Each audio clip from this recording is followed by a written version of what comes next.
Friends, नमस्कार। आज की क्लास में हम देखेंगे मध्यकालीन इतिहास। तो इसमें हम देखेंगे उत्तर भारत के जो 3 साम्राज्यों का काल था और उसके बाद चोल साम्राज्य देखेंगे और उसके बाद जो उत्तर भारत में संघर्ष का युग रहा है वो देखेंगे। ओके, तो चलिए शुरू करते हैं।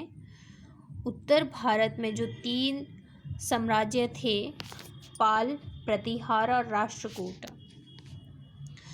पाल वंश की स्थापना किसने की है? पाल वंश की संस्थापक गोपाल हैं और प्रतिहार वंश की जो स्थापना की है हरिश्चंद्र ने, और उसके बाद राष्ट्रकूट वंश की स्थापना दंती दुर्ग ने की है। ओके, और इन तीनों में जो है एक कन्नौज जो था जगह, इन तीनों की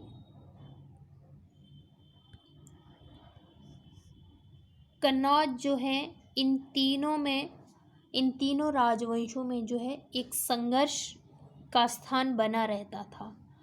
ये कन्नौज इम्पोर्टेंट क्यों था? इसके इम्पोर्टेंट होने का कारण ये था कि ये गंगा यमुना के बीच स्थित था और गंगा यमुना 2 नदियों के बीच स्थित होने के कारण ये जगह उपजाऊ थी, इसलिए ये महत्वपूर्ण नगर था और ये व्यापारिक दृष्टि से भी ये महत्वपूर्ण था। इसीलिए ये जो है ये जगह इन तीनों की जो है राजनीतिक महत्वाकांक्षाओं की पूर्ति भी यहाँ से होती थी, तो इसीलिए यहाँ पे त्रिपक्षीय संघर्ष हमेशा चला रहता था। ओके, अब क्या है इसमें? ओके, जो ये अमोघ वर्ष था, ये एक अरब यात्री था। अमोघ वर्ष राष्ट्रकूट राजा था अमोघ वर्ष, और इसके काल में आया था सुलेमान, भारत आया था अरब यात्री। हमने ये शुरू की क्लासेस में देखा था कि जो सुलेमान है ये 9वीं शताब्दी में भारत आया है, और जो ये 3 राज्य रहे हैं, राजवंश रहे हैं, पाल, प्रतिहार, राष्ट्रकूट, ये 8वीं से 10वीं शताब्दी तक रहे हैं। ओके, तो ये सुलेमान जो है 9वीं शताब्दी में राष्ट्रकूट राजा अमोघ वर्ष के काल में भारत आया था। ओके, और एक इम्पॉर्टेंट है, पाल वंश के राजा हुए हैं एक धर्मपाल, जो कि गोपाल का पुत्र था। इसने जो है विक्रमशिला विश्वविद्यालय की स्थापना भागलपुर में की थी। कहाँ की थी?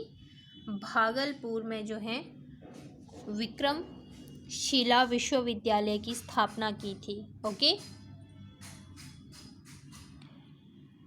और राष्ट्रकूट राजा एक और हुए हैं कृष्ण प्रथम। ये राष्ट्रकूट राजा थे कृष्ण प्रथम। इसने जो है एलोरा के प्रसिद्ध शिव मंदिर का निर्माण करवाया था 9वीं शताब्दी में। कब करवाया था? हमने ये MCQ में पढ़ा भी था कि एलोरा के प्रसिद्ध मंदिरों का निर्माण राष्ट्रकूटों ने करवाया है।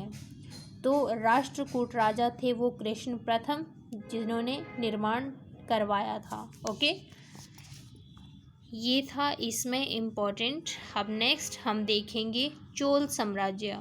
चोल साम्राज्य का जो काल है वो 9वीं से 12वीं शताब्दी तक रहा है। ओके, और जो संस्थापक थे विजयालया इसके संस्थापक थे, और इसने जो है उरेयूर की जगह जो है तंजौर को राजधानी बनाया था, और ये तंजौर जो है पांड्य शासकों से छीना था इसने, विजयालया ने, और इसने अपने आप को नरकेसरी की उपाधि धारण की थी। ओके, और इसका जो चोल शासकों में प्रसिद्ध राजा था वो थे राजराज प्रथम। ये चोल शासकों में प्रसिद्ध राजा थे और इसका राजराज प्रथम का पुत्र था राजेंद्र प्रथम, वो भी चोल शासकों में प्रसिद्ध थे। जो बृहदेश्वर का मंदिर है तमिलनाडु में है, ये तमिलनाडु के तंजावुर यानी तंजौर में स्थित है। ये राजराज प्रथम ने बनवाया था और ये मंदिर जो है 1010 ईस्वी में जो है बनकर तैयार हुआ था और ये मंदिर यूनेस्को की विश्व धरोहर साइट में शामिल है। ओके, इम्पोर्टेंट है। ओके, नेक्स्ट क्या है, नेक्स्ट हम देखेंगे। और जो चोल साम्राज्य में मंदिर स्थापत्य कला की जो स्थापना हुई थी वो द्रविड़ शैली का विकास हुआ था इसमें। और द्रविड़ शैली के जो उदाहरण हैं हमारे पास कांचीपुरम का कैलाशनाथ मंदिर और गंगेकोटचोलपुरम मंदिर। ओके, ये किस शैली में है? ये द्रविड़ शैली में बने मंदिर है। और तमिल साहित्य में चोल साम्राज्य तमिलनाडु से संबंधित है, तमिलनाडु में था। तो तमिल साहित्य के जो त्रिरत्न थे वो कौन कौन से थे? ये थे कंबन, ओतकूटन और पुगालेदी। ये इसके त्रिरत्न थे। और जो कंबन है इसने तमिल में रामायण लिखी थी और ये बहुत उच्च कोटि की रामायण मानी जाती है। इसकी जो रचना है ये बहुत उच्च कोटि की मानी जाती है। ओके, और चोल साम्राज्य में कन्नड़ साहित्य के भी 3 रत्न हुए हैं, आप लिख लेंगे ये त्रिरत्न, पंपा, पोन्ना और रन्ना। ओके, जो पंपा है पंपा ने आदि पुराण लिखी है और पोना ने शांति पुराण और रन्ना की जो है अजीत पुराण है। ओके, अब हम नेक्स्ट देखेंगे चोल कालीन, कुछ और भी देखेंगे हम, आप लिख लेंगे वो, मैं आपको लिखवा देती हूँ। ये जो चोल कालीन महत्वपूर्ण तथ्य थे, मतलब जो भूमि से रिलेटेड इनके तथ्य थे, ब्रह्मदेय ये ब्राह्मणों को दी गई भूमि थी और एक भोग्य ये ब्राह्मणों को स्वयं उपभोग हेतु दी गई भूमि होती थी इनकी, और अग्रहार या फिर गणभोग्य यह ब्राह्मणों की सामूहिक भूमि थी, और प्रभु मान्यम ये राजा के स्वामित्व वाला भूमि का बड़ा भाग होता था, और कलंजू ये चोल स्वर्ण सिक्के थे। ये याद रखना, कलंजू चोल स्वर्ण सिक्के थे। और वणज ये व्यापारियों का संगठन होता था, और शाल भोग ये शैक्षणिक प्रयोजनों हेतु भूमि जो होती थी, और बरित्योगत पाक ये राजस्व विभाग की पंजिका थी। ओके, ये चोल कालीन कुछ महत्वपूर्ण तथ्य थे। और युद्ध, दक्षिण में युद्ध भी हुए हैं। एक युद्ध हुआ है तकोलम का प्रथम युद्ध, वो कृष्ण तृतीय और परांतक प्रथम के बीच हुआ है, राष्ट्रकूट और चोलों के बीच हुआ है। ओके, और द्वितीय युद्ध वीर पांड्य और गंडरादित्य के बीच हुआ है। उसके बाद कोपम का युद्ध, लिख लेंगे, कोपम का युद्ध ये राजाधिराज के बीच हुआ था और सोमेश्वर प्रथम, राजाधिराज और सोमेश्वर प्रथम, और इसमें सोमेश्वर प्रथम की जो है जीत हुई थी। फिर बेलूर का युद्ध, ये परांतक प्रथम चोल राजा थे ये, और राज सिंह द्वितीय ये पांड्य राजा थे, इनके बीच हुआ था। ओके, और एक था चेवूर का युद्ध, ये परांतक द्वितीय चोल राजा थे और वीर पांड्य के बीच हुआ था। ओके, तो ये हमारे चोलकालीन युद्ध भी, दक्षिण के कुछ प्रमुख युद्ध भी हो गए। अब हम देखेंगे आगे जो संघर्ष का युग रहता है उत्तर भारत में, ये लगभग 1000 ईस्वी पूर्व से 1200 ईस्वी पूर्व तक रहता है।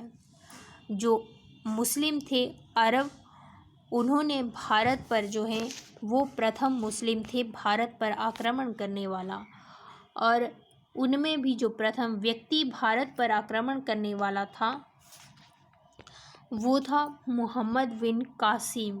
ये प्रथम मुस्लिम आक्रमणकारी था भारत पर आक्रमण करने वाला।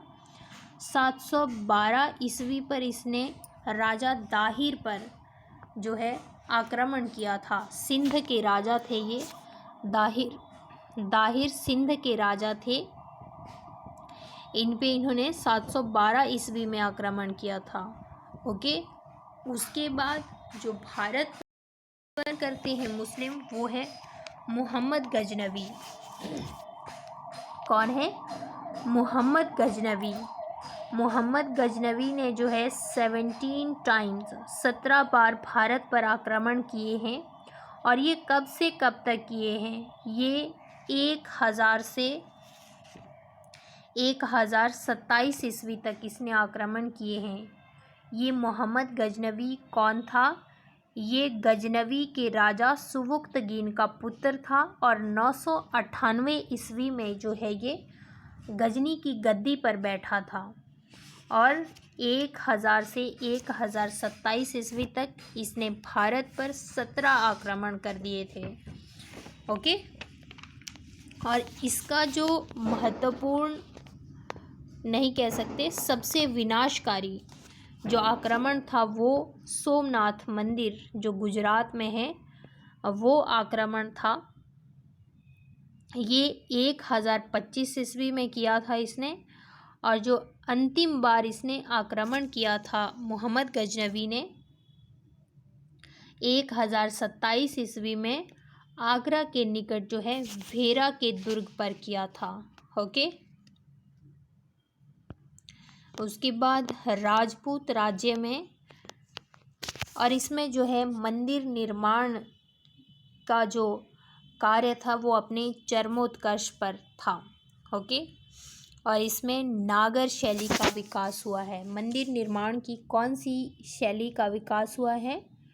नागर शैली का। और ये टाइम पीरियड कौन सा था? ये था 10वीं से 12वीं सदी, जैसा कि हमने शुरू में देखा, 1000 से 1200 ईस्वी पूर्व।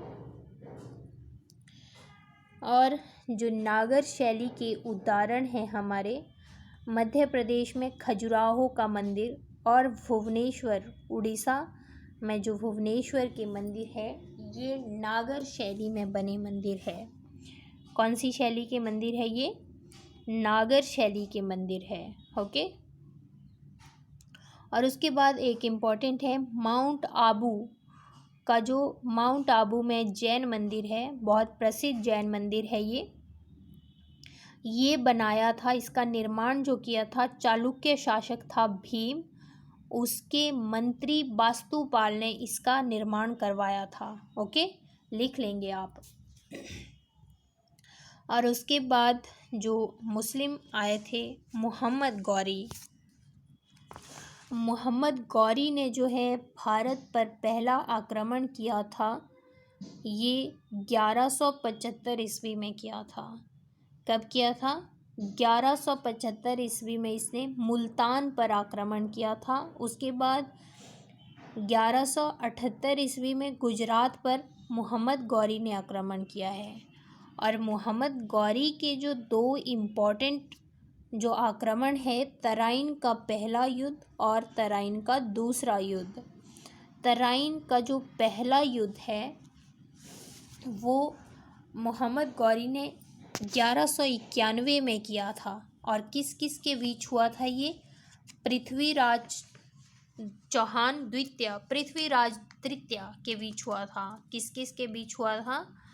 पृथ्वीराज तृतीय और मोहम्मद गौरी के बीच तराइन के जो युद्ध है वो लड़े गए हैं। पहला युद्ध 1191 में हुआ है और दूसरा 1192 में हुआ है। जो प्रथम युद्ध में है पृथ्वीराज तृतीय की जीत हुई थी, विजय हुई थी, और दूसरे युद्ध में जो है मोहम्मद गौरी की जीत हुई थी। दूसरे युद्ध में जो है मोहम्मद गौरी पूरी तैयारी के साथ आया था। 1,20,000 सैनिक लेकर आया था और उसमें 10,000 घुड़सवार धनुर्धारी भी शामिल थे। ओके। और जो ये हमारे तराइन के युद्ध हुए हैं इनका उल्लेख हमें मिन्हास उस सिराज में मिलता है। ओके। और फिर ये जो मोहम्मद गौरी है इसने भारत में मुस्लिम साम्राज्य की नींव रखी थी। जो पहले आए वो आए, उन्होंने आक्रमण किए यहाँ पे और चले गए वापस, लेकिन जो मोहम्मद गौरी है इसने यहाँ पे मुस्लिम साम्राज्य की नींव रखी थी। किसने रखी थी? मोहम्मद गौरी ने। ओके। 1206 में इसकी हत्या कर दी गई, लेकिन इससे पहले इम्पॉर्टेंट पॉइंट्स हैं हमारे। ये जो है तराइन के जब युद्ध हुए तब मोहम्मद गौरी वापस गजनी लौट गया था और यहाँ का जो राजकाज है उसने अपने विश्वस्त गुलाम कुतुबुद्दीन ऐबक को सौंप दिया था। ओके। और 1194 में ये फिर से वापस आया। 1194 में मोहम्मद गौरी फिर से वापस आया और तब चंदावर का युद्ध हुआ था जयचंद के साथ। इसका चंदावर का युद्ध हुआ था जब ये 1194 में भारत वापस आया था। ओके। और उसके बाद ये इसका अंतिम आक्रमण था और उसके बाद जब ये वापस जा रहा था तो दमयक स्थान पर इसकी जो है हत्या कर दी गई। 15 मार्च 1206 में इसकी हत्या कर दी गई और यहाँ का जो राजकाज इसने अपने विश्वस्त गुलाम को सौंप रखा था उसने यहाँ पे फिर गुलाम वंश की, दिल्ली सल्तनत में उसने गुलाम वंश की स्थापना की थी। ये हम अगली क्लास में देखेंगे। ओके। और एक यहाँ पे जो हमने पढ़ा था महमूद गजनवी। ओके। महमूद गजनवी हमने शुरू की क्लासेस में देखा था कि जो एक अरबी लेखक थे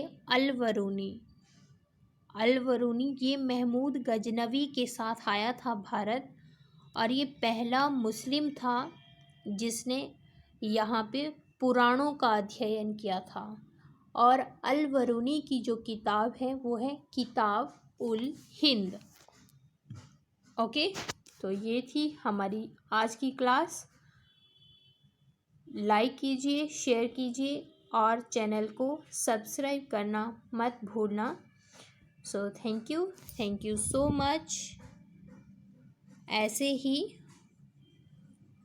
अपनी तैयारी को और अच्छी करने के लिए मेरे साथ मेरे चैनल पे जुड़ जाइए। Thank you so much.